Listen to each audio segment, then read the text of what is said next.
요한복음 1장 19절 20절 말씀입니다. 유대인들이 예루살렘에서 제사장들과 레위인들을 요한에게 보내어 내가 누구냐 물을 때 요한의 증언이 이러하니라. 요한이 그러며 말하고 숨기지 아니하니 그러되어 하는 말이 나는 그리스도가 아니라 하네. 아멘.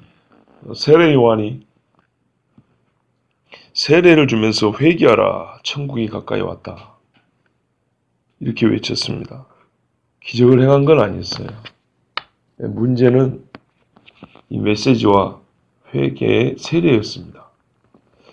이게 얼마나 큰 문제였냐면 유대 예루살렘, 우리 한국식으로 하면 괜찮아요. 우리말로 하면 중앙에서 사람이 나온 거예요. 위에서 사람이 내려왔다고요. 자, 보세요. 유대인들이 예루살렘에서 제사장들과 레위인들을 요한에게 보냈다 그랬어요. 저기 광야에서 낙타 털옷 입고 석청 먹고 사람들 앞에 먼지 맞으면서 외치는 이 요한에게 예루살렘에서 제사장들이 내려왔어요. 그것도 파견되어 나왔어요. 제사장들을 파견하여 조사 좀 해갖고 와라, 이렇게 말할 수 있는 사람들은 상당히 지위가 높은 사람들이겠죠. 그래서 제가 한국식으로 말하면 중앙에서 사람이 나왔다 그 말입니다. 그들이 온 이유는 한 가지를 알고 싶어서였습니다. 묻고자 한 거였어요. 네가 누구냐 였습니다. 만약에 요한이 예사 사람으로 보였다면 이렇게 물어보지 않았을 겁니다. 그런데 요한의 말과 세례는 이 중앙에 있는 사람들에게 궁금증을 유발했어요. 자칭 메시아라는 인간들이 들어있긴 했는데 이 사람들은 주로 군사 봉기를 일으켰단 말이에요. 로마의 속국이었기 때문에 나를 따르라, 우리가 옛날에 다윗의 왕조를 일으켜보자, 이랬던 사람들이에요. 그러니까는 대놓고 다윗의 왕조 하니까 메시아처럼 보였던 그런 거짓 메시아는 많았는데 이 사람은 메시아라고 말하진 않는데 하는 걸 보고 또 사람들이 따는 것을 보면 완전 메시아 같단 말이죠. 그러니까 확인을 좀 해보자고 사람들을 보냈어요. 뭐가 그렇게 독특했다고요? 회개하라, 천국이 가까이 왔다. 그거하고 세례를 주는 겁니다. 와, 사실 이 세례에 대해서는요, 이 복음서들이 생각보다 자세하게 말하고 있어요. 마태복음이나 누가복음 보면 이 세례 요한의 세례에 대해서 깊게 우리가 볼 수 있는 말씀들이 있는데 지금은 세례 자체가 문제가 아니고 세례와 메시지 때문에 위에 높은 사람들이 요한의 정체를 파악하고자 보냈다는 사실, 이것만 아시면 되겠습니다. 그러면 이 요한에게 사람을 보낸, 조사할 사람들을 파견한 이들은 누굴까요? 유대와 예루살렘에 있는, 우리 한국식으로 중앙에 있는 그들은 누굴까요? 우리가 예수님을 이제 잡아 조사하던 사람들 보면 산헤드린 공의회라고 이렇게 되어 있습니다. 산헤드린 공의회. 유대인 지도자들로 구성된 데인데 바리새인들이나 대제사장이나 또한 사두개인들, 율법사들, 정말 높은 사람들 중에 높은 사람들이 모인 곳이 산헤드린 공의회입니다. 유대의 입법, 행정, 사법을 통할했던 그런 기구가 산헤드린이라는 공의회가 있습니다. 이 사람들이 보낸 거예요. 이 사람들이 제사장도 부릴 수가 있어요. 왜? 대제사장이 거기 있기 때문이죠. 그러니까 유대 선생들 중에 선생 집단입니다. 그리고 지도자들 중에 지도자들입니다. 성경을 읽고 메시아의 때가 가까이 왔다는 것을 누구보다도 잘 알고 짐작하고 있었던 사람들입니다. 그들이 볼 때 시기적으로 메시아가 온다면 이때쯤 오실 거라는 것을 감을 잡을 수 있는 지식을 가진 사람들입니다. 그런데 유독 이때 광야에서 외치는 인간이 있다 이 말이죠. 그런데 사람들이 너무나 많이 따라가는 거예요. 뭐 일반 백성들뿐만 아니라 세리들도 가, 군인들도 가. 예수 군인들은 누구예요? 주로 로마 군인들. 로마 군에서 다 로마 사람은 아닙니다. 이방인들이 로마 군대에 편입된 사람들도 많습니다. 하여튼 정말 상상할 수 없는 인기를 끌고 사람들에서 권위를 인정받고 있으니까 자기들보다 여차하면 높아질 수 있잖아요. 그죠? 그래서 진짜 메시아라면 뭐 그럴 수도 있지만 이게 가짜인가 진짜인가 확인하고 싶었어요. 여기서 이 확인을 매우 선한 의도로 보시면 곤란합니다. 우리는 진짜 메시아와 가짜 메시아를 가려줄 책임 있는 유대의 영적 지도자들 이런 거 아니에요. 알고 싶었던 이유는 자기들의 지위를 유지를 해야 되는데 이 사람이 메시아적인 역할을 하고 권위를 인정받으면 자기들의 지위가 격화되거나 사람들에게 얹고 있는 그 인기가 떨어질 수 있기 때문에 시기심에 알고 싶어 했던 거예요. 그래서 사람들을 보냈는데요. 자, 그들이 누구냐? 이제 보냄받은 자가 누구냐 했더니 제사장들과 레위인이라 그랬어요. 아마 이 공의회 회원들 중에 조금 뭐랄까요? 기수가 낮은 사람들이라 할까요? 그런 사람들이 있을 가능성이 큽니다. 제사장들과 레위인이 한 묶음으로 보냄을 받을 수 있는 그리고 이들을 한 팀으로 이뤄서 조사단으로 파견할 수 있는 그런 기구는 산헤드린이고 이 사람들은 산헤드린 공의회 회원 중에 좀 아랫사람들, 기수가 낮거나 아니면 산헤드린 공의회에서 움직일 수 있는 그런 제사장들 집단 중에 일부를 보냈습니다. 그런데 여러분, 다른 사람을 보낼 수도 있는데 이들을 보낸 이유가 있습니다. 봐보세요. 예수님 앞에 네가 누구냐고 물어본 사람들 많이 있었어요. 근데 그때도 보면 유대에 바리새인과 헤롯 당원들을 비롯해서 이 좀 높은 사람들이 또 보낸 사람들이 나와요. 그들을 보냄받은 사람들은 제사장과 레위인이 아닌 사람들도 있어요. 그냥 하속들을 보냈다 이렇게 돼 있어요. 그러면 요한에게 보내진 사람들이 더 급이 높은 사람들이에요. 그렇죠? 요한에게 보내진 사람들은 제사장과 레위인인데 예수님 앞에 네가 누구냐고 보내진 사람들은 헤롯 당원들, 정치인들의 밑에 보좌진들 정도. 아니면 바리새인들. 이 사람들은 제사장 아닙니다. 율법 연구한 사람들. 율법을 연구한 이 좀 그래도 이름 있는 바리새인들의 제자들. 누군지 잘 모릅니다. 그러니까 엄밀히 말하면 종교적으로 사회적으로 요한에게 보내진 사람들의 이 급이 더 높다 이 말입니다. 조금 기분 별로 안 좋죠.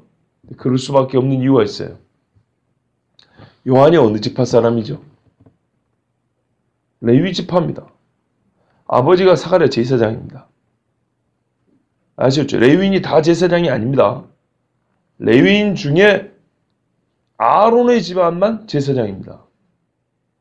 그러면은 유대 전통이나 율법에 제사장을 고발하거나 제사장을 조사할 수 있는 사람은 제사장입니다. 아시겠죠? 예수님은 당대 사람들이 볼 때는 그냥 여러 유대인 중에 촌놈이에요, 그냥. 아시겠죠? 그러므로 이렇게 말해놓고 저도 별로 기분이 안 좋아요. 예수님을 촌놈이라고 표현해서 별로 안 좋은데 유대인들의 시각을 얘기하는 거예요. 적어도 누굽니까? 요한은 정말 족보 있는 집이라고요. 24 반차에 드는 그 대표. 아시겠죠? 일주일, 1년에 2번은 공식적으로 와서 하나님 앞에 제사 드릴 수 있고 백성들을 하나님의 이 제사 지내는데 인도할 수 있는 권한을 지닌 집안의 아들이라고요. 그 집에 대를 이을 사람이라고요. 그러니까 세례 요한을 조사할 때는 적어도 그 격을 맞춰줘야 한다고요.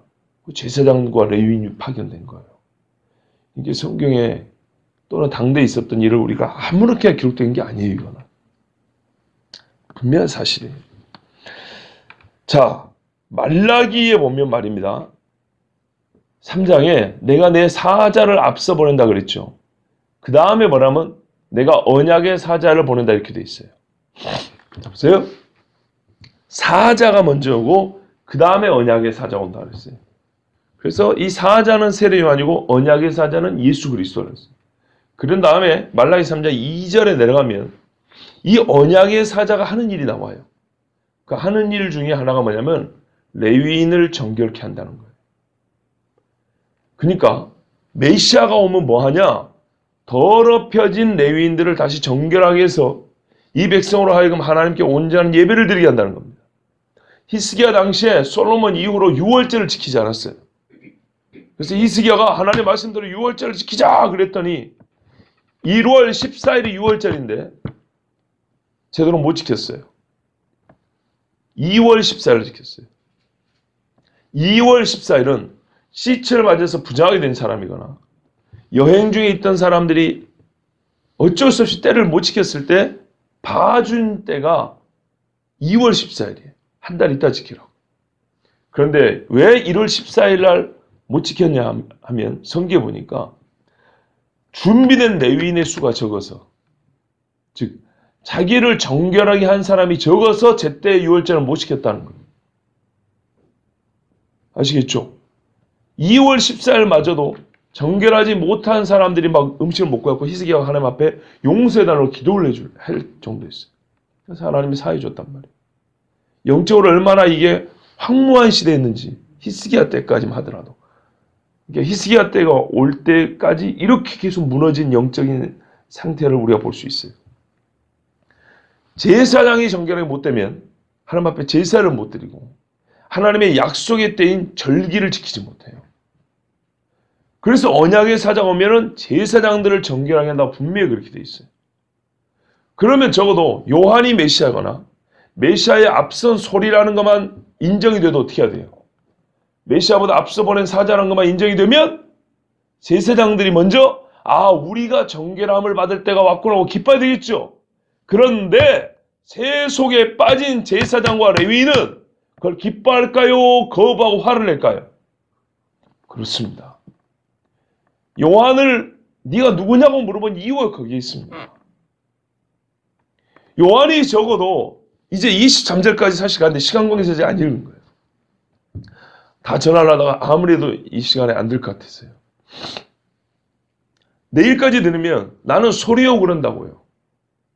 주의 길을 예비하라고 보낸 소리요. 그러면은 메시아가 아니더라도 곧 메시아가 오기 때문에 때가 찬 줄 알고 이 제사장과 레위인들은 정결함을 받을 수 있다는 것에 기뻐해야 돼요. 그러나 이들은 그렇지 않은 거죠. 그러니까는 제가 처음 말씀드린 이유가 그겁니다. 이들이 왜 왔냐라는 의도는 우리가 정결함을 받을 때가 된 것인가 하고 기뻐서 온 게 아니고 정결하게 해준다 그래도 그걸 거부하고 자기들의 기득권, 이 사회적 지위, 또 이 세속에서 누리고 있는 이 부귀영화를 그대로 유지하고 싶어서 간파되면 오히려 죽이려고 한 것이죠. 아니면 사회적으로 이렇게 억압을 하려고 한다는 것인가. 말라기 3장 한번 읽어드릴까요? 1절부터 3절까지. 만군의 여호와가 이르노라. 보라, 내가 내 사자를 보내리니 그가 내 앞에서 길을 준비할 것이요. 자, 길을 준비한다 했죠. 그 다음에 또 너희가 구하는 바 주가 갑자기 그의 성전에 임하시리니. 성전에 임한대요. 요한은 성전에 안 갔습니다. 예수님은 성전에서 가르치셨죠. 곧 너희가 사모하는 바 언약의 사자가 임하실 것이라. 그래서 이 언약의 사자는 예수님이란 말이에요. 언약을 가져온 분이에요. 왜 사자라 그래요? 예수님은 본래 하나님이지만 중보자로서 종의 지위를 가지고 또 오셨다 그랬죠. 종의 신분으로. 그래서 이사야도 나의 택한 나의 종을 보라. 그렇죠. 아들이면서 종이라 그랬잖아요. 그가 임하시는 날을 누가 능히 당하며 그가 나타나는 때에 누가 능히 서리요. 그는 금을 연단하는 자의 불과. 세례 요한이 뭐라 그래요? 메시아가 오면 불과 성령으로 세례를 준다 그러죠. 불과 표백하는 자의 잿물과 같을 것이야. 깨끗하게 한다는 거예요. 그가 은을 연단하여 깨끗하게 하는 자 같이 앉아서, 이 중요해요. 앉아서. 종들은 항상 서 있습니다. 주인으로서, 또 이 일을 마치는 자로서 레위 자손을 깨끗하게 하되 금, 은같이 그들을 연단하리니 그들이 공의로운 제물을 나 여호와께 바칠 것이라. 공의로운 제물, 이게 제사장 레위인이 원래 할 일이 아닙니까? 그런데 언약의 사자인 주가 와서 금과 은을 연단하듯이 이렇게 해야 레위인들이 그때 깨끗하게 되어서 하나님 앞에 공의로운, 부정이 없는, 더럽지 않은 제물을 바친다는 거예요. 근데 왜 이런 말씀이 있을까요? 말라기 보면 나오잖아요. 뭐라 그래요? 하나님 앞에 제물 바치기가 귀찮다. 짐승 흠 있는 거, 다리 저는 거, 상한 것들 바친다 그러잖아요. 그러면서 제사장이 힘들다. 그렇고 하나님 앞에서는 우리가 언제 하나님을 괴롭게 하였습니까? 이런다잖아요. 그러니까 하나님이 딱 한 가지를 짚어서 이렇게 말씀하잖아요. 아까 그 짐승 바치는 거 또 한 가지. 너희가 나에게 바치는 헌물과 11조. 요약이 딱 하잖아요. 예. 하나님 앞에 마땅히 드려야 할 것, 정결하게 드려야 될 것, 빼돌리고 아무렇게나 하고 더러운 것 갖다 바치고 이랬단 말이죠. 그러니까 이 나라 백성들이 제사장이 이 짓을 하고 있으니 누가 하나님 앞에 바른 예물을 드리겠어요? 요즘 말로 하면 목회자들이 예배 안 드리고 예배 감독자만 하고 있으니 예배 이 순서, 이 시스템의 관리자만 하고 있으면 예배 시간에 성도들 예배 똑바로 드릴 수 있을까요? 자기 신앙이 훌륭한 사람은 그럴 수 있지만 적어도 예배 본을 받을 수는 없습니다. 지금 레위인들과 제사장들은 자기들의 죄를 씻고 다시 정결함을 받을 기회를 얻은 셈이에요. 요한이 왔다는 것이 바로 그때가 왔다는 것이거든요. 그리고 요한이 이미 뭘 했어요? 회개케 하는 세례를 선포했단 말이에요. 이런 세례가 없습니다. 유대 전통에. 자, 그러면 충분히 알만한 사람들, 예, 쉽게 말하면 알만한 사람들이었어요. 그러니까 이 사람들이 아니까 와서 오히려 핍박하러 온 겁니다. 이 사람들은 하나님의 뜻을 알면서도 저버렸습니다. 누가복음 7장 29절 30절에 매우 중요한 하나님의 이들에 대한 유대 지도자들에 대한 고발이 나와 있어요. 모든 백성과 세리들은 이미 요한의 세례를 받은지라 이 말씀을 듣고 하나님을 의롭다 하되. 자 보세요. 회개하면서 회개합단 열매를 맺으라고 막 요한이 엄청 소리쳤죠. 그러고 세례를 받았다고요. 많은 사람들은. 성경 보면 유대와 예루살em 사람들이 나왔다 그랬어요. 여러 지역의 사람들이 왔다 그랬어요. 그러면서 뭐라 그래요? 회개하라 천국이 가까이 왔느니라 말씀을 듣고 세례를 받은 사람들은 그냥 고맙습니다만 한 게 아니라 하나님은 의로우시다 이렇게 고백했다는 거예요. 세례를 제대로 받으면 뭐라고 고백하냐? 나는 죄인입니다. 하나님은 의롭습니다. 나를 죄인이라고 하신 하나님이 의롭습니다. 너는 죄인이니 회개하라고 말씀하신 하나님이 의롭습니다. 이렇게 고백을 한다는 거예요. 이게 성경의 가르침이에요. 다시요. 모든 백성과 세리들은 와서 이미 요한의 세례를 받은지라. 그리고 요한이 설교도 했다 그랬죠. 회개하라 천국이 가까이 왔느니라. 회개합단 열매 믿으라 이 독새의 새끼들아 막 그러면서 그랬죠. 그리고 세례 주고 이게 문제라고 그랬죠. 근데 이 말씀을 듣고 하나님을 의롭다 하되 요한은 바로 설교했어요. 바로 가르친 거예요. 그는 어떻게 했다고요? 바리새인과 율법 교사들은 그의 세례를 받지 아니하므로 그들 자신을 위한 하나님의 뜻을 저버리니라. 얼마나 무섭습니까? 하나님의 뜻이 이 바리새인들과 누구요? 율법 교사들에게 세워져 있었다는 거예요. 요한을 보낼 때 하나님의 뜻은 이들이 주로 이제 제사장이기도 하고 바리새인도 지파로는 레위 지파요. 율법의 열심으로는 또 뭡니까? 바리새적이고 베냐민 지파 중에 열심히 했던 사람은 바울 같은 사람이 있고 하여튼 그 사람들이 그 사람들인데 이 사람들을 향한 하나님의 뜻이 있었는데 저버렸다는 거예요. 왜요? 세례를 받기 싫어하여. 회개의 세례였으니까 회개하기 싫어하여. 더럽혀진 예물 하나님 앞에 아무렇게 드리고 성지에서 장사하고 이래서 이득을 챙겼던 이 사람들은 하나님께서 자기들을 위하여 정말 자기들을 위하여 세워준 그 뜻 그것을 저버린 사람들이라고 그랬어요. 그러니 이들이 요한을 이쁘다고 찾아왔겠습니까? 절대 그런 게 아닙니다. 교만하고 독선적인 사람들이요. 자기들은 회개가 필요 없다고 생각하는 사람들입니다. 그래서 자기들 보고 회개하라고 소리치는 사람 요한을 참을 수가 없어서 빌미를 잡고자 하여 그렇게 온 사람들입니다. 그들의 임무 바로 세례와 그의 말에 대하여 흠을 잡고자 하는 것입니다. 우리가 사실은 다 읽지는 않았지만 이제 내일 보겠지만 21절에도 보면 조금 더 구체에 나와 있습니다. 네가 엘리야냐 또는 네가 그 선지자냐 이렇게도 물었죠. 좀 더 구체적으로 묻는 겁니다. 성경에 보면 내가 엘리야를 먼저 보내리니 그랬죠. 그러니까 이들이 얼마나 구체적인 보세요. 감을 잡고 있다니까요.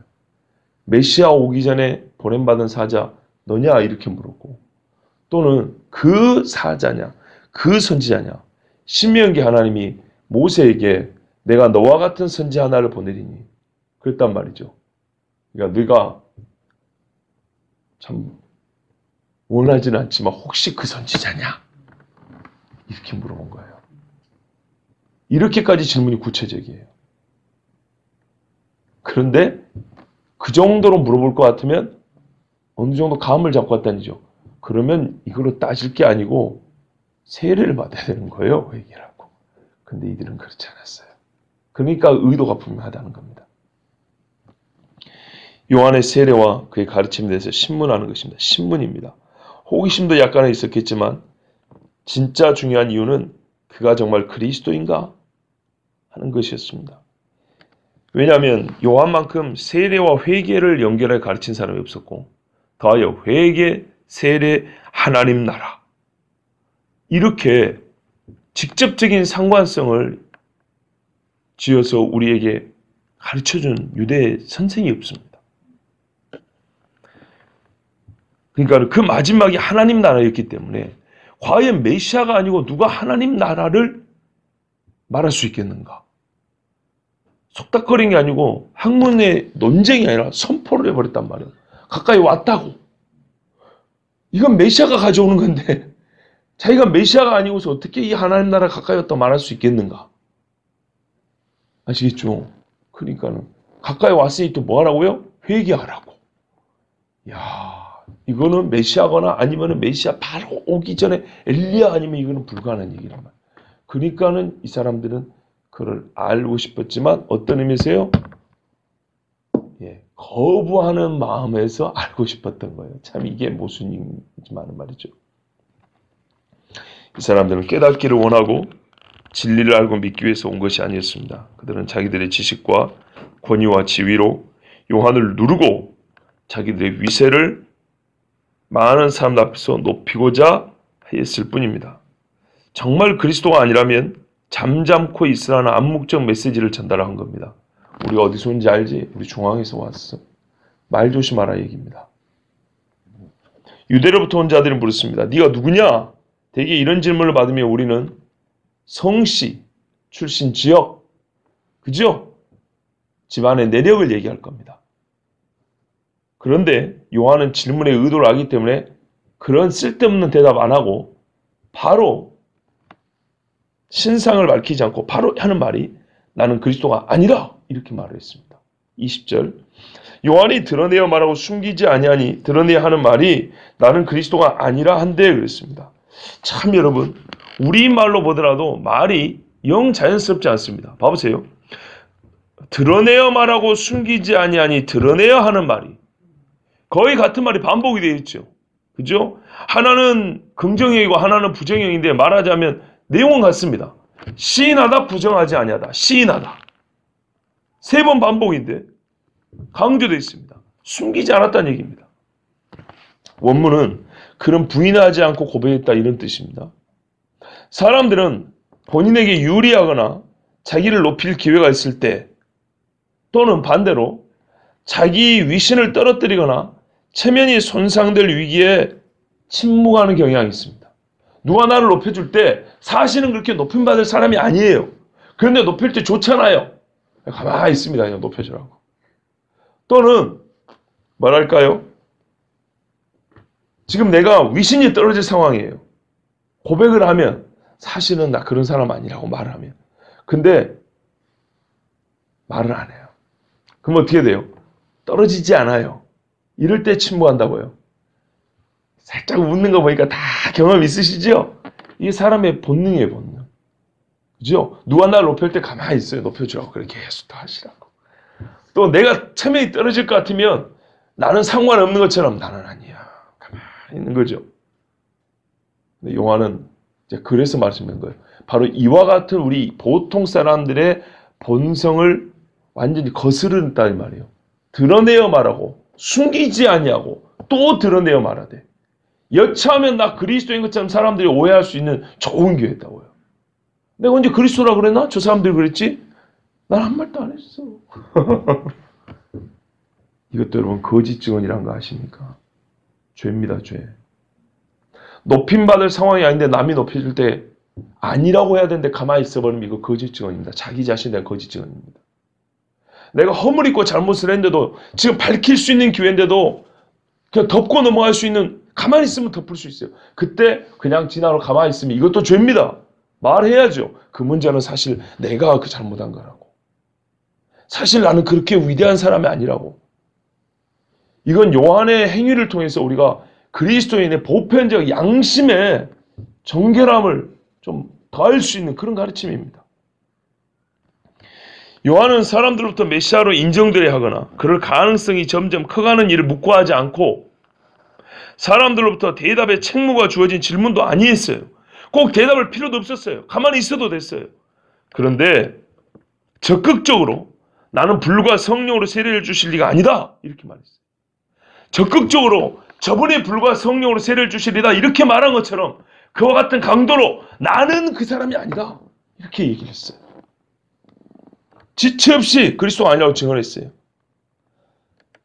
이와 같은 세례 요한의 답변을 보면 성경에 예수님의 말씀이 생각나요. 자신을 부인해야 된다 그랬죠.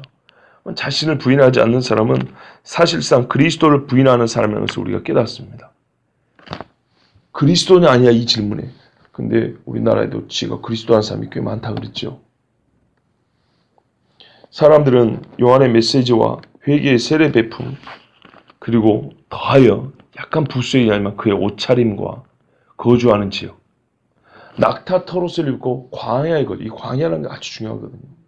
하여튼 이 모든 것들을 보고 그리스도이거나 또는 그리스도인 척하는 사람이겠구나 이렇게 여길만 했어요. 요한은 그리스도인가 하는 질문들을 아마 다른 사람한테도 받았을 겁니다. 특별히 지금은 자기를 위대하게 보여 높은 사람들에게 자기를 중앙으로 데려갈 수 있는 같이 중앙으로 나를 데려갈 수 있는 그런 절호의 기회가 왔어요. 위에서 온 사람들 앞에 자기를 높일 수 있는 기회란 말이에요. 그런데 더욱 자기를 낮춰서 말했어요. 오히려 그전에는 그냥 아무 말 안 하고 사역했어요. 그런데 자기를 높여줄 수 있는 위에서 온 사람들 앞에서는 더욱 나는 그가 아니라고 이렇게 말을 했어요. 사람들이 오해할 수 있는 위험을 제거하고 그리스도 앞에서 자신을 부정하여 자기 정체를 밝혔어요. 정말 얼마나 아름답고 멋진 사람인가. 자기 신분을 처음 밝히는데 부정형으로 밝혔어요. 나는 아니라고 하면서 처음으로 자기를 밝혔어요. 나는 그리스도가 아니다. 나는 위대한 자가 아니다. 나는 높임받을 이름이 아니다. 이렇게 말을 했어요.